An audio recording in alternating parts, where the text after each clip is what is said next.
name's Grant Hendricks. I'm a trooper with the Missouri State Highway Patrol. I'm at the site of Mariah West's accident. Mariah's vehicle traveled across this median and ended in striking the bridge that you can see behind me. When I got to the scene, her face was disfigured from sliding down the roadway. It's funny, the first thing I noticed about her was her shoes.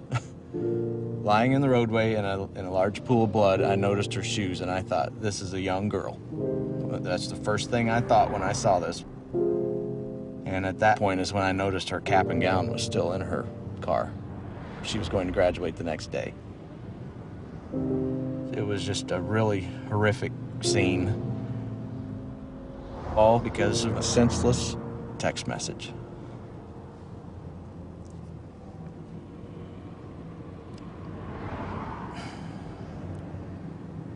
It's just sad. Sorry, it's just sad.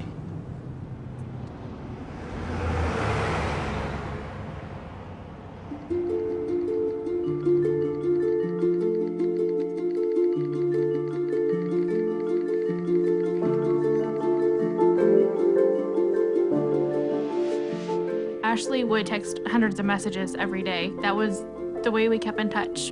We would definitely text more than we talked. Mariah was a multitasker extraordinaire. She could text better than anyone I know. She could be having one conversation with me, completely focused, while having a text conversation with somebody else. When you do something 7,000 times a month, you tend to learn where those 26 letters are. We would be at school, at home, movies, bowling, driving. Not even looking at her phone. Just simple, insignificant, useless bullshit, whatever it may be. About anything and everything. Just a way to pass the time. It didn't matter where we were constantly texting. This is my sister. She was looking at my message that I had just sent her. When she looked up, she had clipped the median on the left-hand side of the road. Her truck flipped, and as it was flipping, she was actually ejected through the driver's side door, and she landed in the ditch about 300 feet from her truck. People will tell you over and over again, it's not your fault. But knowing that you were the person that she was talking to when she was killed. Just knowing, having a highway patrol officer write in a report that a text message sent at 12:05 is the reason that she is dead is not something that will ever go away. If I could talk to her one last time, I would just say, I'm sorry.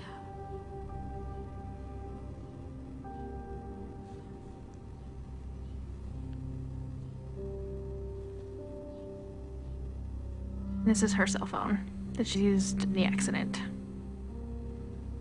4 little letters. That's what killed her.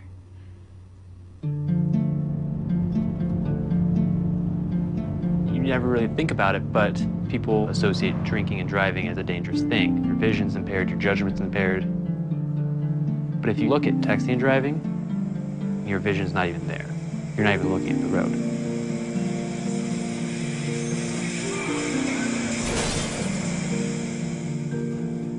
If someone would ask me to drive down the road and close your eyes for 5 seconds or 6 seconds, I would never even attempt that. But then if someone asks, read this text message and respond to that in about the same length of time, well, that would be no problem. I'd done that numerous times in the past before this accident. I was on my way home. I had my girlfriend in the car, and I'm just reading a text message, responding. I was looking up every couple seconds or so, like I always did. And I just hear a loud scream next to me, and the next second I look up and I see a bicyclist crashing the windshield.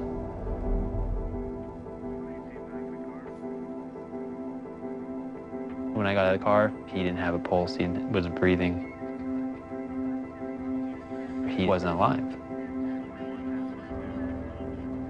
There are no words to describe the level of grief, the level of depression and self-hatred I was going through. My first year of college, I just remember one girl recognizing me and saying, oh, I remember hearing about you. You're that guy who hit the bicyclist because you were texting and driving. That was actually the day before I ended up going to the hospital for emotional problems. I sent one stupid, meaningless text, LOL, and killed the man.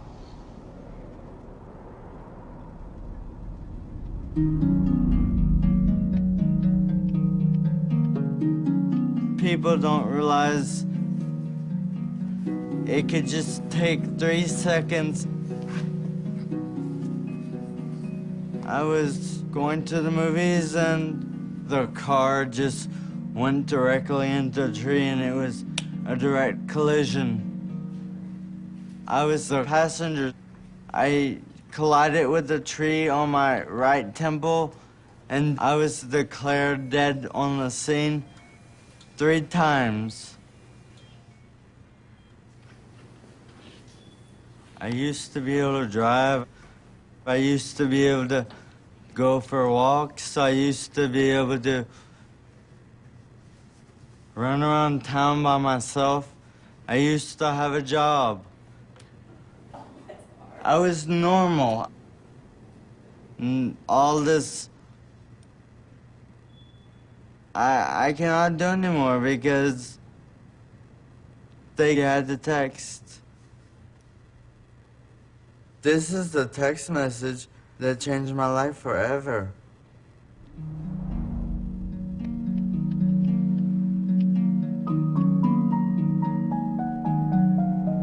The day before her graduation, my daughter drove to go meet a boy, and she never made it.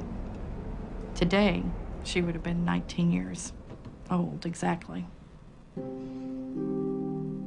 Mariah never wanted a minute to go by that she wasn't doing something. She wanted to do everything all at one time with friends and family and just having a good time. That's what she loved. Friends would tell me from school that, you know, the best part of the day at school was Mariah coming down the hall because she'd stop to give everyone a hug.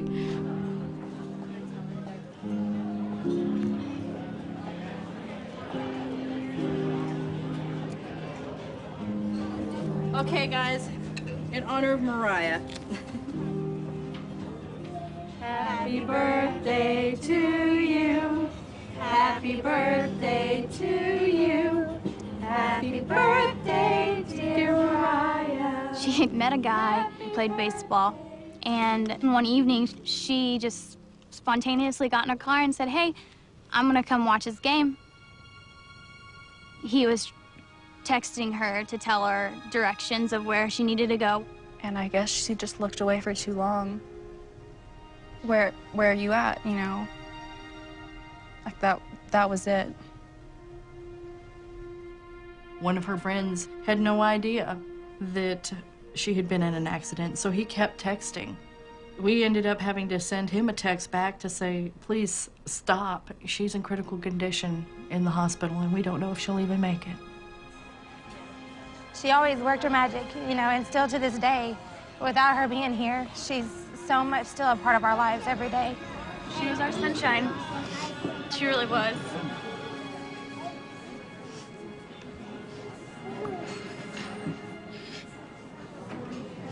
She was. It's a simple text message. Where are you at? 3 simple words. She paid the ultimate price for her actions. I've had to do this more than once. Mariah is not the only victim that I've dealt with. And it never gets any easier. And it won't get any easier. What is worth losing your life over? That text message?